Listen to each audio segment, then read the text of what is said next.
Good morning, I'm Angelo Castro III. I'm Angela, and we are the Castros. We bring you the news and the views that make you think. Sometimes we agree. Sometimes we don't. This is News and View. And here are today's headlines. E-wallet giants GCash and Maya have removed online gambling links after a central bank order. A bill has been filed to mandate a 14-month pay for private sector workers. The Department of Health says cases of dengue have again increased following the monsoon rains and typhoons in July. And the low-pressure area east-northeast of Batanes developed into tropical depression Juaning. Now, first in the news, Senator Tito Soto has filed a bill seeking to mandate a 14th-month pay for all private sector workers. Under Senate Bill 193, the benefit will be equivalent to 1/12 of an employee's annual basic salary.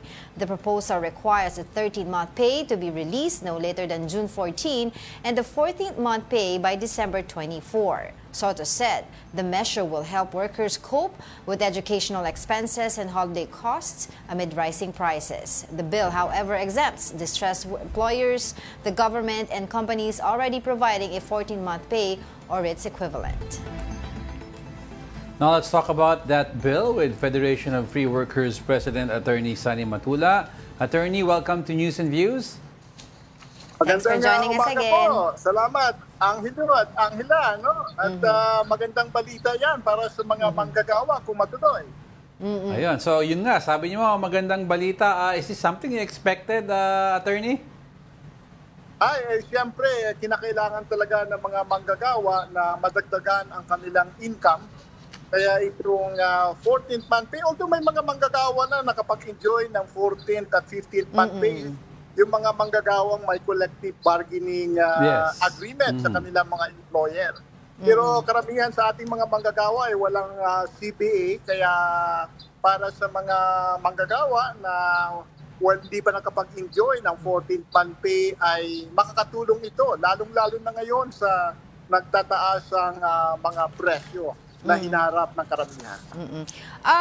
Attorney, I believe si Senator Tito Soto has just refiled this bill, and if I'm not mistaken, final niya to last 2016, tapos nagkaroon din ng sariling bersyon ang Kamara noong 2022 through Congressman Ron Salo.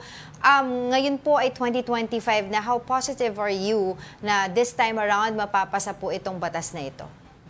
Oo, nakausap po yung ating mga local na union sa Mindanao at saka sa Visayas sa kaninang umaga. At ang sabi nga nila ay gagawa pa sila ng resolusyon para sa pag-endorso nito. Pero sabi nila sana ay hindi lang yung 14th month pay. Ang ating priority pa rin sa kasalukuyan ay yung ini-endorso ng National Wage Coalition, yung 200 pesos wage hike daily. Sapagkat yun po ay ang una nating ang ating sinusulong noon pang maraming taon na nakalaan. No? Last year ay muntik na at this year, nung June sana, pero hindi naabutan dahil last 2 minutes ay hindi nagpag-convene yung bicameral committee. Kaya yung ating hiningi nga dito sa ating mga congressman at senador na dapat talakayin na ngayong first quarter ng 20th Congress para hindi matulad ng 19th Congress. But what do you have to say to those people who are saying also na while we recognize yung pangangailangan ng mga empleyado po natin ngayon, pero by doing this, let's say for example, yung sinasabi nyo nga pong priority ninyo na mataasan ng sweldo at this time around naman yung pagbibigay ng 14-month pay ay malaki daw po ang maipipilay nito sa mga karamihan sa ating mga negosyo that would result to, cost cutting, mawalan ng trabaho yung mga empleyado o magsara itong mga maliliit na businesses. Yun ay usual na tawag ito, refrain sa tulad ng kanta, ng mga employer kapag humingi ng taas sahod ang mga manggagawa. So sa mga collective bargaining negotiation natin, ay na-encounter din yan na argumento ng ating mga employer, pero at the end of the day ay mayroong mapagkakasunduan na pagtaas sahod o taas na benepisyo. So palagay ko naman ay pakinggan natin yung employer tungkol dyan at siyempre ay titingnan din natin na ang kanilang mga kumpanya. At palagay ko naman may mga exemption, no? Sabi ni Senador Soto, ay may mga exemption ito para Yeah. sa mga Yes. distressed na mga kumpanya, yung mga kumpanya na maliliit na hindi kaya. So sa ating minimum wage law ay may mga ganoon na mga eskema para at least mabigyan naman ng pagkakataon yung hindi talaga kaya. Pero generally palagay ko ay kayang-kayang ibigay ito ng karamihan ng mga kumpanya, lalong-lalo na yung mga malalaki sa mga export processing zones, sa mga multinationals ay kayang-kaya nila yan. At huwag natin gamitin yung mga maliliit na negosyo bilang depensa para hindi ma-implementa o ma-adapt ang batas na ito. Attorney, under itong version ni Senator Tito Soto, no, yung 13-month pay papasok sa mid-year, 14th end of year, no? Karamihan ng sinasabi na ibang manggagawa, mas gusto daw nila sana ang old practice sa mga may CBA na after pag 13-month pay, doon mo makakuha ang 2 buwan na katumbas, parang 13th and 14th month na lang. Ano ang tingin nyo dito, attorney? Sa kasalukuyang practice ng 13th month pay ay ang ginagawa dyan ng ating mga employer ay dahil sa opening ng classes sa June, ay binibigay yung kalahati sa June kasi Yes. opening ng classes kinakailangan talaga. At yung another half before December 24 sa last part ng taon, ano? Kaya palagay ko wala namang problema yung scheduling at yung importante ay maipasa yung panukalang batas na ito. But other than that, ano pa po yung nakikita nating benepisyo sa pagbibigay po ng 14th month pay sa ating mga empleyado kung sakasakali ito po ay maipasa? Napakalaki pong tulong yan sa ating ekonomiya sa pag-cut, tingin namin dyan, stimulus fund yan eh. Kung titingnan mo yung 13th month pay na ibinibigay sa Disyembre, ay tumataas ang demand ng mga goods and services natin. At siyempre tumataas yung ating employment dahil sa malaking demand. May pera, may purchasing power ang mga manggagawa. Ganon din palagay ko ang impact nito sa 14th month pay. Kung ang 13th month pay ay maging June na, palagay ko mas mataas pa ang demand ng mga produkto at serbisyo sa Hunyo. At siyempre tataas ang empleo nito sapagkat may demand at may purchasing power ang manggagawa na siya din ay kinukonsider nating consumers. Yeah, attorney, given na ngayon na 20th Congress na, medyo bagong kongreso ito, anong mga bill na ini-expect nyo na natenga last year or mga bagong bill sana na pwede i-prioritize ng Congress this year para at least yung mga plight ng workers natin medyo mag-improve naman, no? Siyempre may tatlo kaming importanteng mga legislative bill. Yung una natin ay yung ating, siyempre, yung pagtaas ng sahod, patungo doon sa tinatawag natin na living wage, at ang simula niyan yung 200 pesos wage hike. Yung pangalawa po ay yung pagsawata sa contractualisasyon o yung end of proposal natin na dapat kapag regular ang trabaho, regular ang manggagawa, hindi contractual o sinusupply ng mga manpower agency o ng mga kooperatiba. At yung pangatlo nating proposal ay siyempre yung pagrespeto sa karapatan ng mga manggagawa na mag-organisa ng union, protektahan sila, hindi pinatanggal, hindi hinaras o pinapatay. So itong tatlo na ito ay napaka-importanting proposal para sa kilusang paggawa at siyempre para sa mga manggagawa. Ito po ay sinusulong ng Nagkaisa Labor Coalition. Attorney, nakailan subok na po mula even the last administration yung sa contractualization, no? But sa tingin mo tila hindi matanggal-tanggal itong ginagawang contractualization na paulit-ulit renew lang ang mga manggagawa natin? Ay, siyempre hindi tayo hindi tayo nanghihina maski hindi na ipasa. Kinakailangan talagang pukpukin at mag-lobby pa siguro ng double time o triple time, pero hindi tayo atras sa laban na ito sapagkat ito po ay constitutional right ng mga manggagawa, the right to security of tenure. So dapat ipaglalaban natin ito ng tuloy-tuloy para makamit natin ang tagumpay. Kung hindi natin paglalaban, maiiwan tayo sa tangkungan. Mm. Ang ano po ba, ang Federation of Free Workers, ano po ang inyong komento o masasabi po ninyo dito ngayon sa PBBM administration pagdating po sa pagsusulong ng karapatan ng manggagawa? Tingin niyo po ba ay tumatalima siya sa inyong mga kagustuhan? Siyempre, yung atin namang pagsusulong ay nasa batas yan. Nakikita naman natin na may improvement. Halimbawa, yung patayan. Noong panahon ni Duterte ay may 68 na mga pinatay na trade union leaders at organizer. Pero ngayong panahon ni Presidente Bongbong Marcos ay may apat. Pero hindi ganoon karami. Pero one is too many nga, kaya palagi natin pa rin criticize ang gobyerno at nananawagan tayo na dapat ihinto ang patayan ng mga trade union leaders. Ang isa lang na napaka-importante na palagay ko ay hindi bukas yung pamahalaan yung regular na dialogue kay Presidente Marcos. Hindi pa po. O kung may dialogue man na nangyayari, ay ilan lang sa mga trade unions ang nakapag-usap kay Presidente Marcos. Nung mga nakarang administrasyon ay mas maraming mga mas bukas, meetings no? At mga dialogue na nakaharap mismo ang Presidente ng Pilipinas. So for this administration po, yung grupo nyo hindi pa nakapag-dialogue with PBBM? Wala pa. Yung nagkaisa Labor Coalition at yung ibang trade unions ay hindi pa na-invite with the President. Although with the Secretary of Labor ay may mga pagkakataong kami nakasama, si Secretary Benny Laguesma. Pero ang hiningi natin ay mismo yung Presidente ng Pilipinas para ma-affirm ng Presidente ng Pilipinas yung kanyang pagkalinga sa mga manggagawa. At yung gusto namin sana ma-encourage na ang mga manggagawa ay mag-organisa ng union at dapat hindi matatakot ang manggagawa na mag-organisa ng union para ma-empower sila sa loob ng pagawaan para at least sa loob ng pagawaan ay maitaas ang mga benepisyo at siyempre ang sweldo ng mga manggagawa.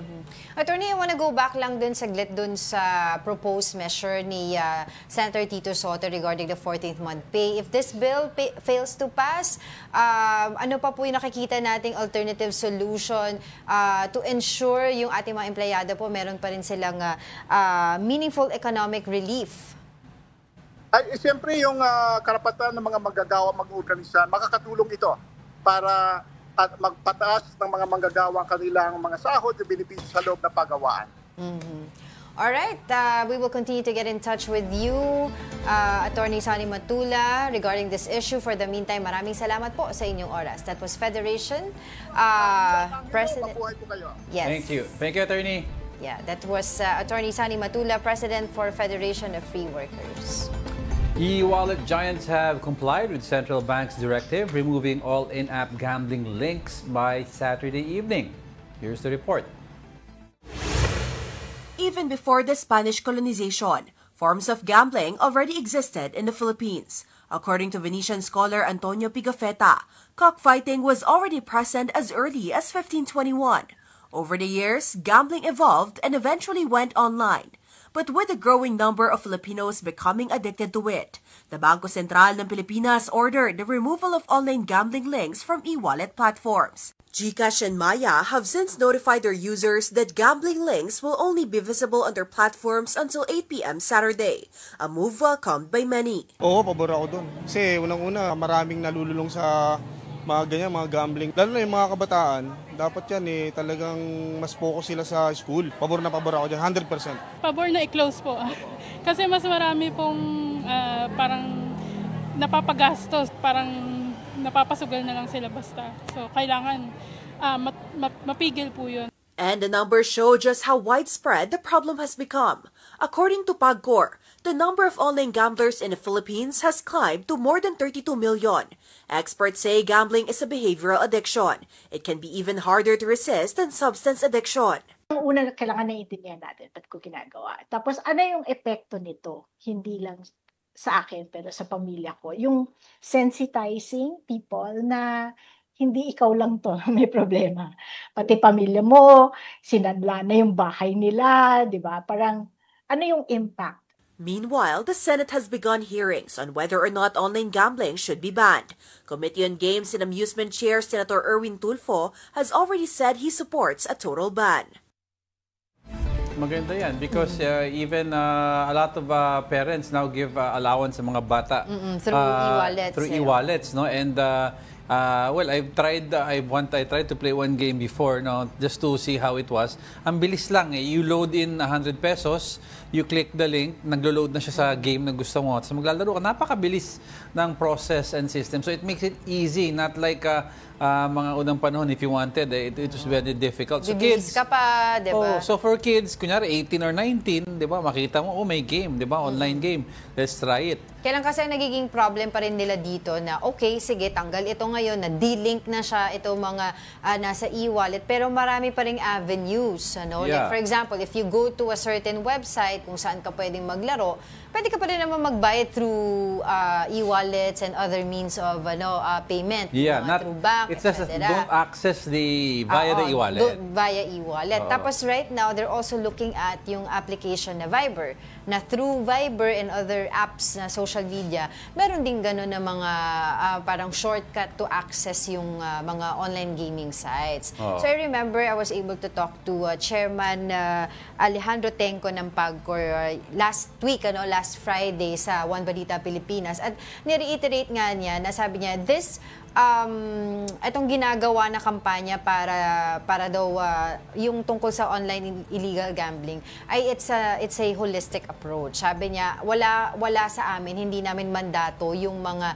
illegal, no? Wala kaming kapangyarihan doon. Ang aming mandato lamang ay yung mga legal na gaming sites. Sabi niya gano'n, dahil yung ang nangyayari ngayon, ang ginagawa pala nila is okay, titingin sila ng mga illegal gaming sites, i-report lang nila yon, ibibigay nila sa DICT. Now, DICT naman, sila naman yung mag-check ng mga sites na yon at sila yung gagawa ng karampatang dapat actually, matagal na namang alam ng mga law enforcement, hindi lang sila nag-uusap. It's obviously naman na ano ba ang role ng PAGCOR is to actually regulate gambling yung mga here. So, licensed. Kaya nga, exactly. To regulate license. License means dumaan sa proper process yung mga ibang gambling entities, may it be physical or online. And then to provide necessary license. Ngayon, pag kunyari, dinisapprove ng PAGCOR yan, walang lisensya na grant for some reason or another, tapos tumuloy-tuloy siya sa pag-ooperate, hindi na problema ng PAGCOR yan. Dapat yung mga agencies like the NBI, they should be running after these people. Kaya nga sinasabi niya, ang malaking problema dito ay yung mga hindi lisensyado na mga nag-ooperate na yung na mga pagsusugal. Pero yun nga, nakikita din natin dito na, o sige, ginarant mo sila ng lisensya or tapos eventually natanggal yung lisensya, di i-check mo na kung nag-ooperate pa to, then you report it also to DICT and other agencies that you're working with para nga dito sa masiwata tong mga illegal on-site gaming, website gaming. Ang key nito is coordination. PAGCOR should give a list. Ito ang mga accredited namin. Oo. Tapos ito, may list din kami ng dating accredited. Tinanggalan na namin because due to whatever reasons, bigay mo lang din. Basta all you have to do is give a list. Ito ang license as of today. Ganon kasimple. Tapos kung may makita ang PNP, NBI na hindi license, na wala sa listahan, illegal, ibig sabihin they're operating illegally, then do something about it. It's very, all they have to do is coordinate with each other. All right, in another news, a new social weather station survey shows that hunger among Filipinos dropped in June.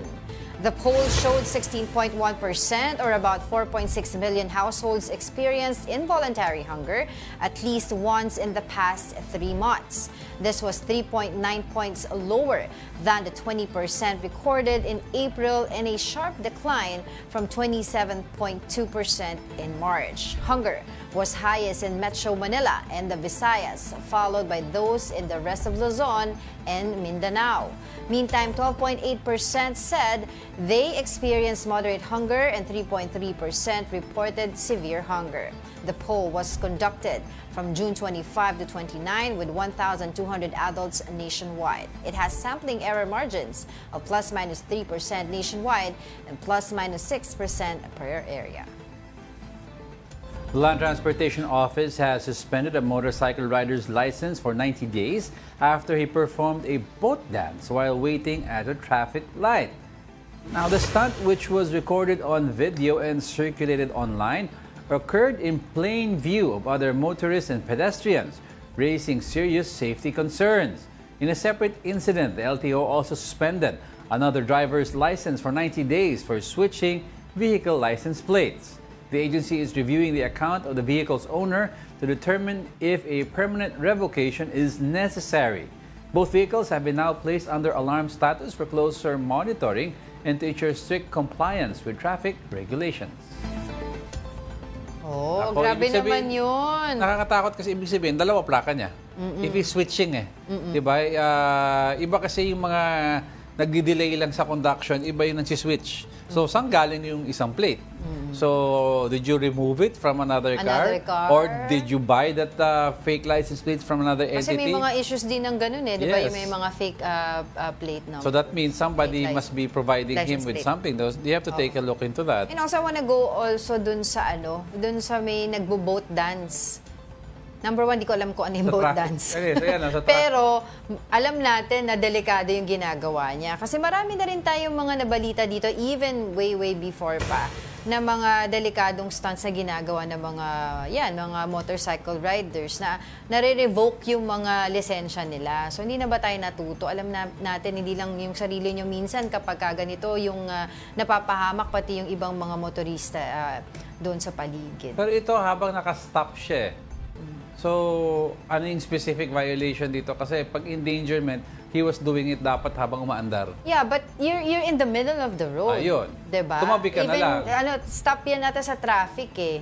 Diba? You're not supposed to do that. Naka-stoplight siya. Kung naka-stoplight siya, tama. supposed Kasi, to do that. sa bagay, kasi kahit ng mga vehicle owners na pag traffic light at Diba? naka-stop kailangan, hindi ka pwede humawak ng cellphone Oo. So that means hindi ka pwede bumaba sa sakyan mo. Naalala mo, nagkaroon din ng trending dati na challenge, yung nasa gitna ka ng traffic, tapos bababa ka, sasayaw, kasusundan mo yung sasakyan mo. Di ba? Ang daming gumawa, nagalit din yung MMDA tsaka hindi naman yung gano'n naman kasi umaandar yung sasakyan Oo, di ba? So, anything that will harm yung mga pasahero, yung mga driver sa gitna ng kalsada, syempre hindi natin dapat yan ginagawa. Alright, we'll be back with more stories after the break. Keep it here on One News.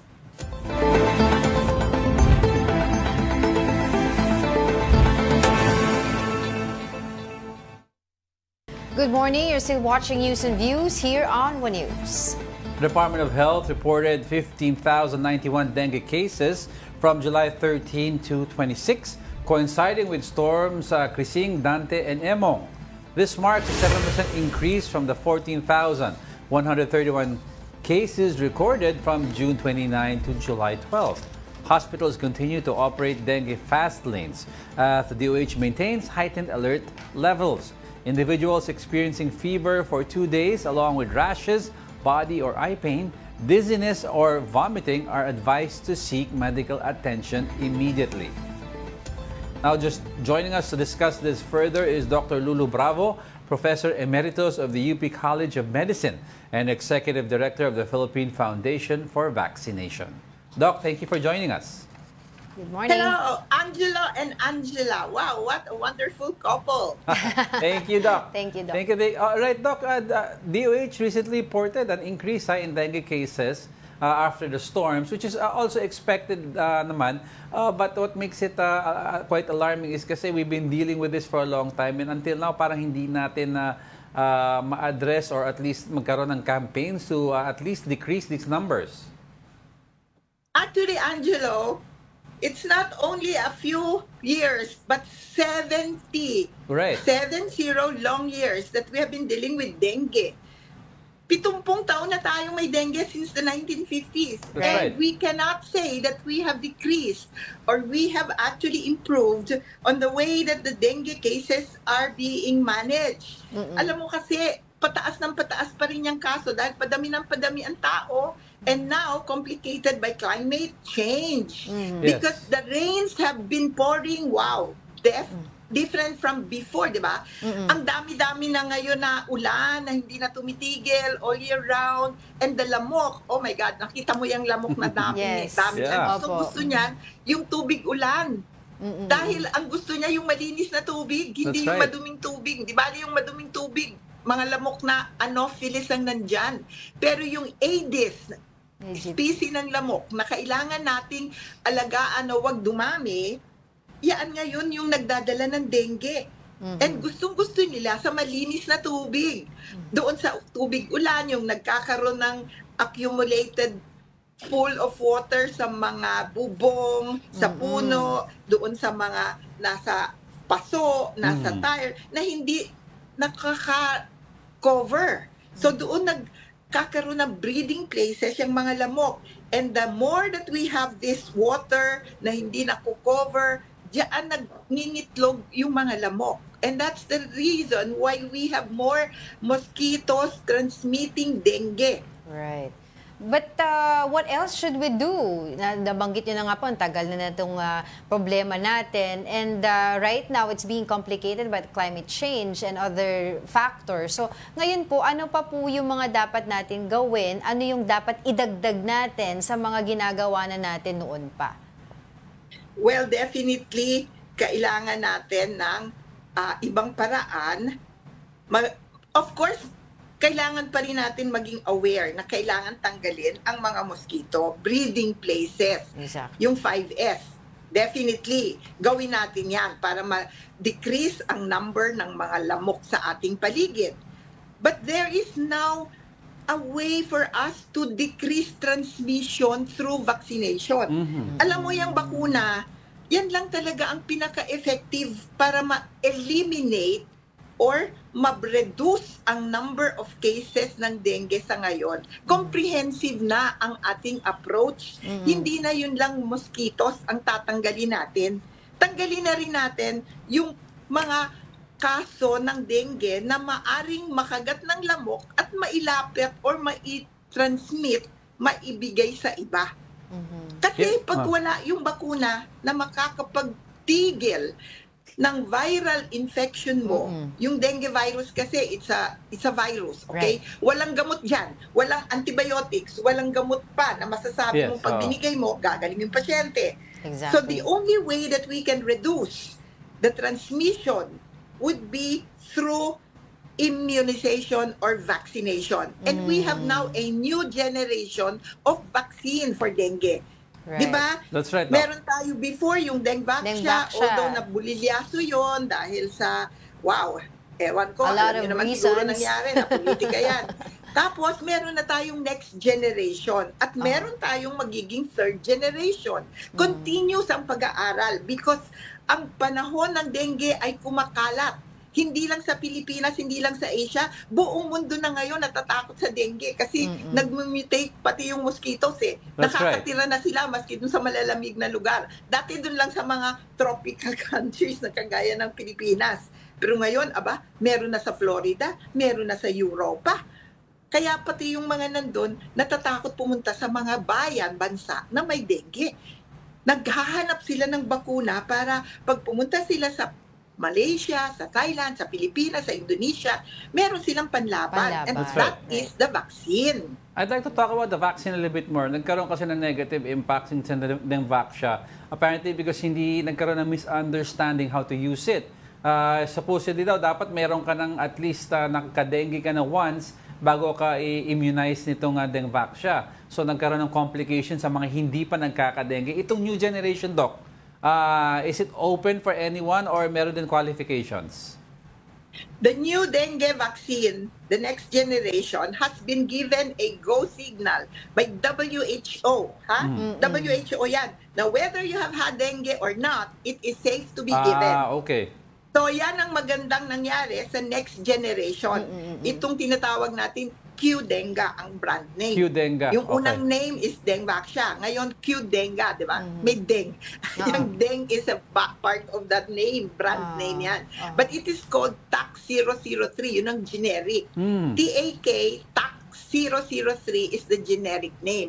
Yung Dengvaxia, ang generic name nun is CYD 1415. Ito, TAC-003. And yan ang generic name ng next generation vaccine na hindi kailangan malaman mo kung ikaw ay nagka-dengue o hindi pa. you can give it safely. Is So, it safe malinaw, for all? Do Oo we daw have age range dito na pinag-uusapan? And also, will this also interfere with other medications that a certain individual is taking? Okay, according to the WHO, based on the studies they did, 6 to 16 would be the best time or age to give it. Pero sa mga nakita natin, 6 to 60 years old, merong 6 madali yung tandaan, parehong 6. 6 to 16, pero sa Indonesia at saka sa mga Thailand at sa Europe, binigyan na yan ng go signal to be given 6 to 60 years old. So, maski elderly. And it is very important to know that because ang mga nagkakasakit ng severe dengue at mauospital at maaring mamatay sa dengue ay yung may comorbidities. Yung mga elderly din na may heart problem, may kidney problem, may lung problem, may mga comorbidities, may diabetes, may cancer. Yan ang kailangan talagang pangalagaan kasi yan ang maaring magkaroon ng severe dengue. Hindi lang yung mga bata ngayon. Of course, yung mga bata, alam natin, yung between 9 to 15, yan ang pinakamaraming nadidengue. Pero ang pinakadelikado na magkaroon ng severe dengue sa mga bata is 5 years old to 11 years old. Yan yung talagang sa atin, yan ang pinakamaraming nagdi-demise. But right now, nakikita natin, pati matatanda ay nagiging biktima na ng dengue. That's right. Doc, speaking, you mentioned kasi alam natin ang virus nag-mutate, no? Itong dengue ba nagkaroon na ng mga bagong strain ito dahil I understand there are 4 or 5 types? Yes. Hindi originally. Definitely 4 serotypes yan. Okay. Pero ang virus, just like any living organism, sabi mo nga, nag-mutate. So kailangan talaga na continuous ang pag-aaral at surveillance. Yung ating genetic laboratory are okay para makita ang mga bagong strain na maaring dumating. Kasi nag-mutate talaga kagaya ng COVID, di ba? Alam na natin yung COVID. Siguro naman, aware tayo. Merong omega, merong pumapasok na mutation, kung ano-anong letters, kung ano-anong numbers ang makikita natin, kesyo XBB, BBS, mga ganyan, di ba? Ganyan din lahat ng living organism, lahat ng virus, may ganyang property, may karakter yan na nag-iiba. So, definitely, yun namang mga bakuna are good to defend the body from the attacks of the original serotype. Ganyan din sa COVID As long as may bakuna ka, di ba? Yeah, may panlaban ka. Magiging less severe. Maski na bagong strain yon, nagiging less severe and hindi ka prone to hospitalization and even death. Right. Kasi ang bakuna naman, wala kang masasabi na 100% hindi ka magkakaroon ng sakit. Magkakaroon ka pa rin maaring ng sakit, pero mild na lang. Ang magandang example, yung sabi ni Dr. Salvania na nung COVID, pag nagpabakuna ka, yung COVID na mukhang tigre, na makakamatay ng tao, ay nagiging kuting na lang. Bumababa ang pagkagat sa'yo, parang kuting na lang yung kumagat sa'yo. Severity. Versus isang tigre na talagang very vicious at maaari kang mamatay. Yun ang ginagawa ng bakuna.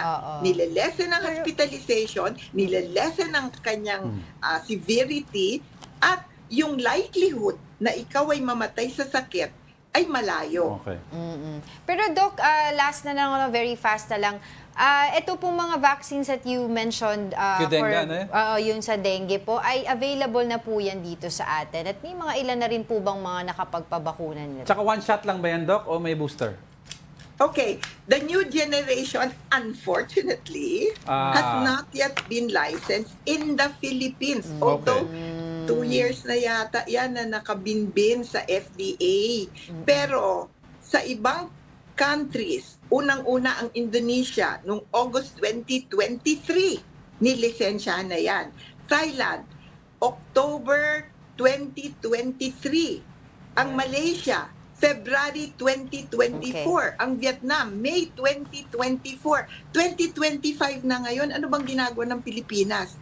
Ang Europa noong 2023 din. Payo na lang halos. Nabigyan na yan ng lisensya. In fact, ginagamit na yan sa Europe para dun sa mga nagta-travel. Ang tawag doon, travel vaccine. Binibigay yan para pag pumunta sila sa mga countries na may dengue, mapangalagaan sila. Yun ang masaklap eh. Baka wala nang pumunta sa country natin pagka nakita nila na napakaraming dengue dito. In fact, yan nga yung tinatanong namin, bakit hindi lumalabas yung incidents. Ayaw ilabas, maari. Eto, ano ko lang yan, guessing word ko lang yan. Hindi natin masyadong napapublicize kasi natatakot sila na baka walang pumunta dito sa atin or mag-hesitate pumunta ang mga travelers, mga turista, ang mga businessman kung malalaman nila na napakarami palang dengue dito sa Pilipinas. O, diba? Well, Doc, malalim na usapan yan. With that, maraming salamat po muna sa inyong oras and we will continue to get in touch with you regarding this issue. Also, we will ask DOH dun po sa sinasabi nyo bakit until now hindi pa po na-approve yung vaccine dito sa Pilipinas natin. BIFAD ba? Okay, no. Alright, maraming salamat po sa inyo, Dr. Lulu Bravo, Professor Emeritus of the UP College of Medicine and Executive Director of the Philippine Foundation for Vaccination. Alright, thank you. Now, in other news, NBI Director Jaime Santiago has denied reports that he received payola from an alleged bagman linked to the agency.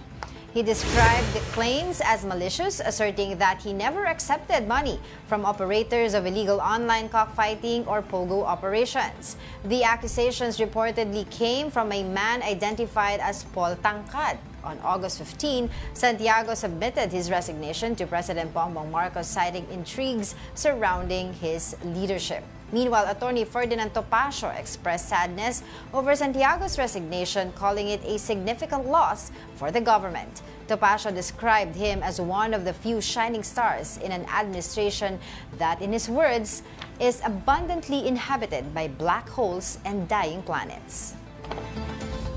The Office of the Vice President has defended Vice President Sara Duterte's recent trip to Kuwait to meet with overseas Filipino workers. In a statement, the OVP said it is part of the Vice President's mandate to represent and advocate for the welfare of Filipinos, including those abroad. The OVP also claimed Duterte is continuing efforts for the release of former President Rodrigo Duterte, who is detained at the International Criminal Court in The Hague. The office stressed that the Vice President has been complying with government rules and regulations in her official engagements. It added that no public funds were used in her foreign travels. Now, President Bongbong Marcos is dismayed after finding defects in a flood control project in Kalumpit, Bulacan. Mobile journalist Judy Baiza reports.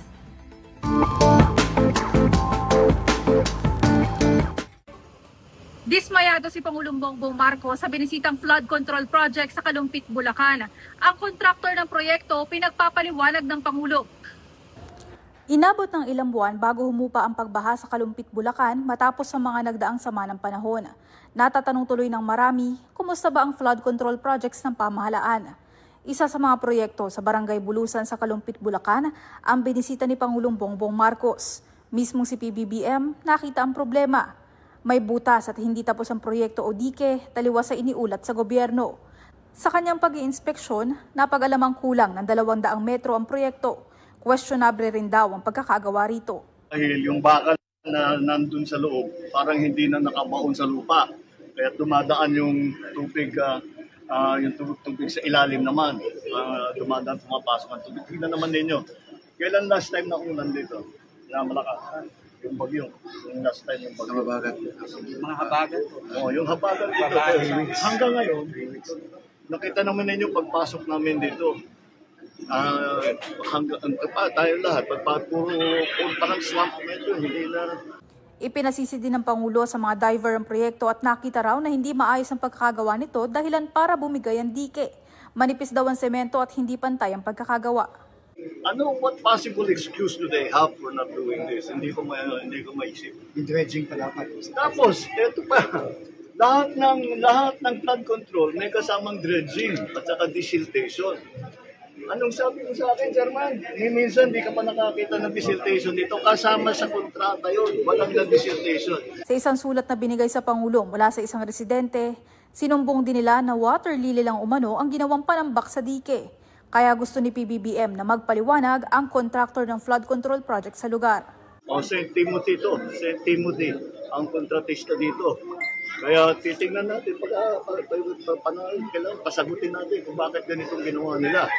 Mas mabuti pa, dapat pumunta sila rito, pakita nila gano'ng kahirap ang buhay na binigay nila sa mga kababayan natin. Dahil hindi pwedeng ganito ang pera. This has been going on for years. Ipatatawag na rin daw ng Pangulo ang lahat ng kumpanya at mga opisyal na dawit sa proyekto. Kailangan anyang i-trace saan ang galing ang proyekto, sino ang pumirma sa ulat na nagsabing tapos o completed ito, at saan napunta ang pondo. Hinikayat ng Pangulo ang mga opisyal ng lokal na pamahalaan na mag-report sa sumbong sa Pangulo website tungkol sa malalabang anomalya. Maaari rin daw silang lumapit sa media para mai-report ang katiwalian. Mobile Journal Julie Baiza po, hatid ang mukha ng balita. Sabi ko sa'yo, pupunta yan si PBB sa mga ibang mga sites. Hindi man lahat, alam ko thousands of sites na pinag-uusapan natin. Pero pupunta yan sa Pero the mere fact that the president mismo has to go to the barangay level to uncover corruption at that level talks about the system of governance in this country na, diba, one person na malinis. Kaya kami mga ahensya dyan to check everything. Tapos, yung down the line, napaka-corrupt ng checks and balances down the line na yung presidente mismo wala nang tiwala sa lines going down. Kailangan niya kasi pangatawanan yan. No, I mean, you're the highest official of the land. You're the president of this country. Pupunta ka sa barangay, kakausapin mo si chairman na magsusumbong sa'yo. Di ba, chairman? Gumanon ba siya? In other words, ano na nangyari sa mga ibang officials natin?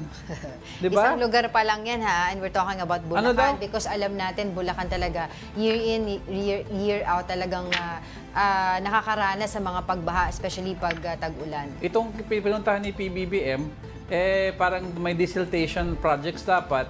Ang sabi ni chairman daw, water lilies ang project. Naglagay ng water lilies, yun ang ano nila. Ang mabigat dyan, dalawa doon sa 15 top contractors na sinasabi niya during his initial reports na major contractor nga sa mga flood control projects dito sa Pilipinas, St. Timothy Construction Corporation at saka yung Wawaw Builders. Both of these contractors said yung flood mitigation project doon sa area na yan, tinag na nila as complete na. Diba? Sino ang responsible na mag-oversee nitong mga projects? Is it the local government? Diba, may DPWH is it the provincial government? Is it the DPWH? Diba? Kasi magtuturuan na kayo, if this is a national project, in other words, federal project. Saka sino yung mga maaaring ang tawag dito, yung accountable ng mga LGU officers. If it's a national project, ang may kasalanan dito is DPWH dapat nangangasiyo. If it's a local government project, yung pero city mayor. Pero titingnan mo din kasi sabi nga nila, ano pa ba yung matatapos mo doon sa lugar kung wala na yung pondo? Kasi 'di ba may mga usapin din ng corruption. Kaya nga alam if it's a DPWH project or a local youth government project. Bago pa lang makapunta doon, ubos na yung pondo.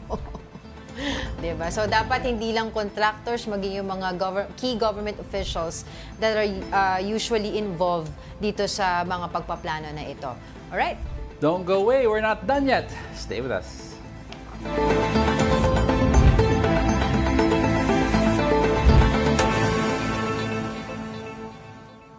Welcome back. You're still watching News and Views here on One News.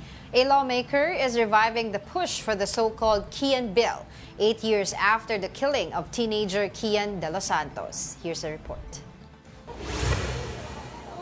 Progressive groups and the family of 17-year-old Kian De Los Santos offered flowers and prayers at the Shrine of Healing in commemoration of his 8th death anniversary. They also continued to call for justice for victims of the bloody Oplantokhang or war on drugs under former President Rodrigo Duterte. Kian is seen as one of the many faces of the alleged victims of extrajudicial killings in the country. According to Kian's uncle, Randy De Los Santos, justice is still far from reach. Malayo pa ho kasi 3 kaso yung isinampa namin Murder lang ang nakonvict kamusta yung planting of evidence ng barel? Planting of evidence ng droga. Pakisuyo po na balikan din yung mga pinagpapapatay noong mga nakarang administrasyon. Iilan pa lang ho ang naimbestigahan. They have now launched a Justice for All campaign, which seeks to hold accountable those responsible for the spate of killings during the drug war. Coinciding with Kian's death anniversary, the group Akbayan is also renewing its push for the Kian Bill. The proposed measure aims to put an end to all forms of police violence, including the pursuit of those involved in drugs. The group is also pushing for the Philippines to rejoin the International Criminal Court. They believe this would speed up the process of holding accountable those behind the mass killings in the country. Duterte is currently detained in The Hague, Netherlands for alleged crimes against humanity over his administration's war on drugs. The low-pressure area east-northeast of Batanes has developed into Tropical Depression Juaning. Let's get the latest on weather. We have Pag-asa weather forecaster Veronica Torres joining us today. Hi, Veronica. Hello po and good morning din po sa inyo. Good morning. Go ahead. So, tama po kayo. We are monitoring a tropical depression inside the Philippine area of responsibility. And as of 4 a.m. today, its center is estimated at 520 kilometers east-northeast of Itbayat, Batanes, with maximum sustained winds of 45 kilometers per hour near the center and gustiness up to 55 kilometers per hour. So for now, we're not expecting it to have a direct effect over any parts of the country in the next 48 hours, and it continues to move away from the landmass of the Philippines. And also, we're seeing that this tropical cyclone will leave the Philippine area of responsibility by late tonight or tomorrow early morning. Okay, pero is there a possibility na mag-change course itong LPA na to? So with regards to its direction, there's a possibility for it to change direction. However, very low chance of papalapit sa ating bansa and very low chance din po ng landfall. Veronica, kamusta naman yung sa habagat natin? No? Any update dito? Kasi recently parang humihina, medyo mahina ang pag-uulan natin.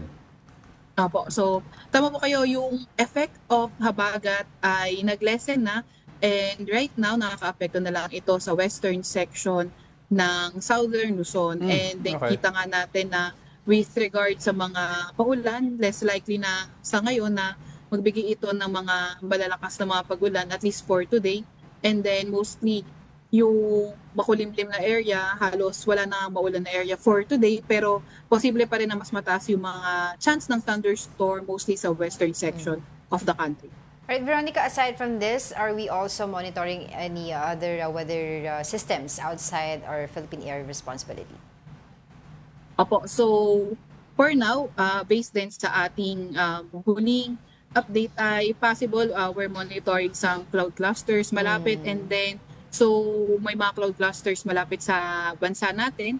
Currently ay patuloy natin itong minomonitor, and will, if ever na magkaroon man tayong mga low pressure area, ay we will update as soon as possible. Alright, maraming salamat, Pag-asa weather forecaster Veronica Torres. The Department of Foreign Affairs rejected any Philippine liability for the August 11 collision between Chinese vessels in the Bajo de Masinloc. DFA officials stressed that the Philippines will not pay for any damages.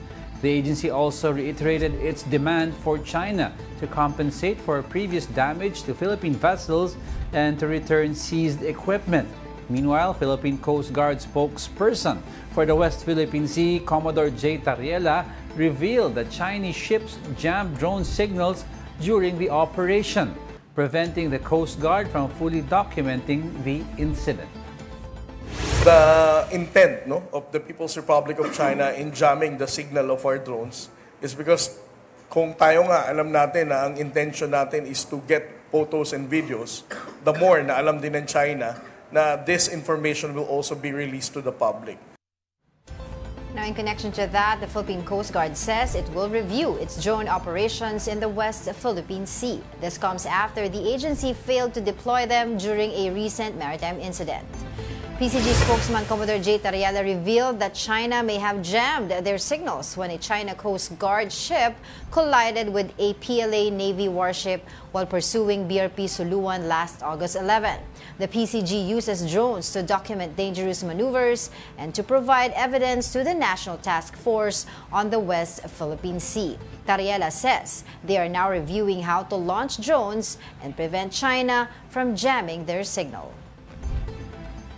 Now in sports, the PLDT high-speed hitters captured their first ever PVL title after a thrilling 5-set victory over the Cheritigo Crossovers in the PVL On Tour Finals. PLDT capped a perfect preseason run, finishing the tournament with an 8-0 record.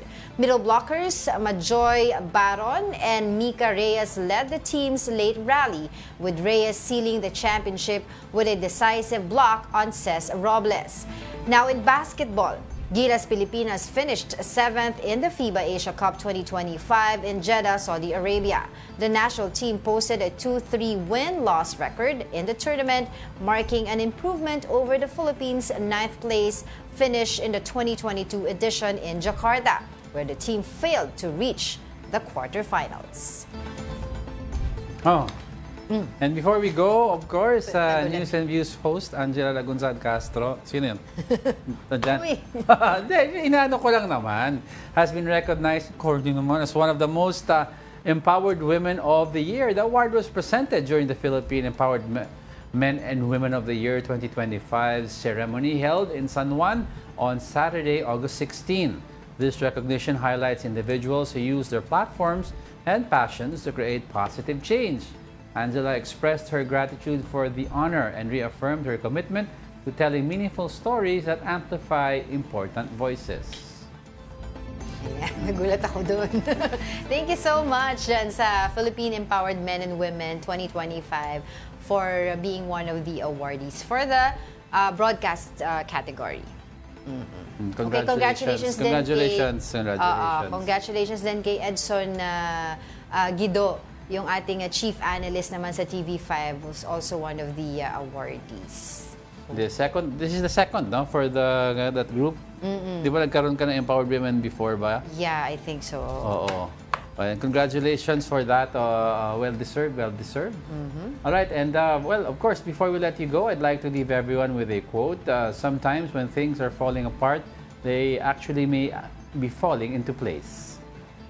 And that wraps up today's episode of News and Views. Join us again tomorrow. I'm Angela Lagunsad Castro. And I'm Angelo Castro III. We are One News. All sides, all the time.